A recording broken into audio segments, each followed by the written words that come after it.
It really started many, many years ago because Openlands, is a regional land conservation group. It focuses on metropolitan Chicago, now parts of 3 states.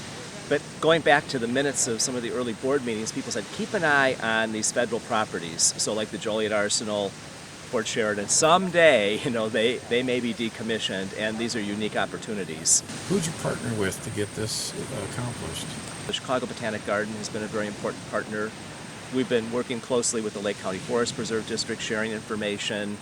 A visitor here will see it as a seamless experience, obviously. I mean, they're going to know when they're leaving Openlands property and going onto the County Forest Preserve. The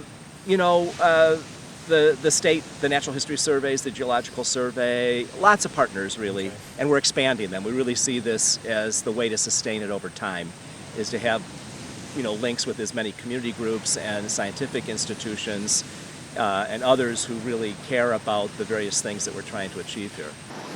We have lime grass growing down here that we eradicated because it's really invasive. It will actually dominate the entire beach.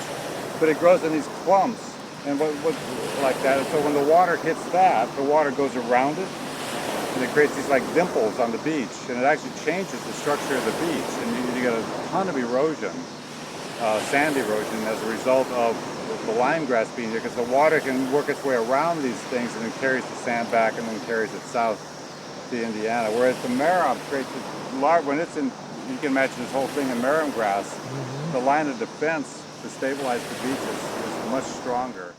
One of the revelations for me was the transformation of thinking of rain as stormwater to rain as a resource that needs to be used as a precious part of our life. And I think the tendency in urban environments and the tendency throughout my career has been to think about the water that falls from the sky as stormwater, and it needs to be dealt with somehow.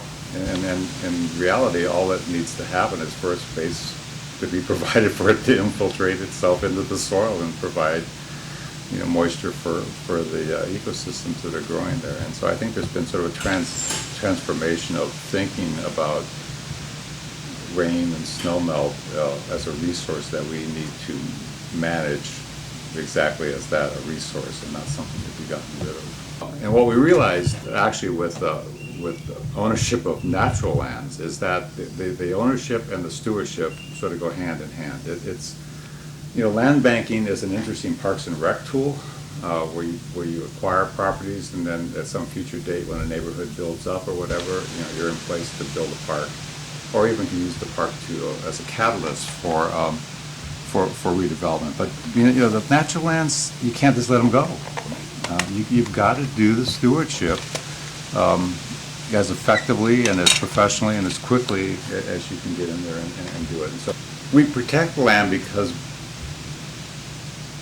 Openlands believes, and I believe, that it improves the quality of life for people.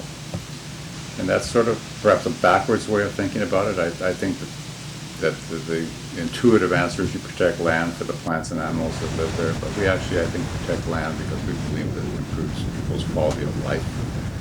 And if you improve people's quality of life, then in turn you will protect the plants and animals that live on these properties.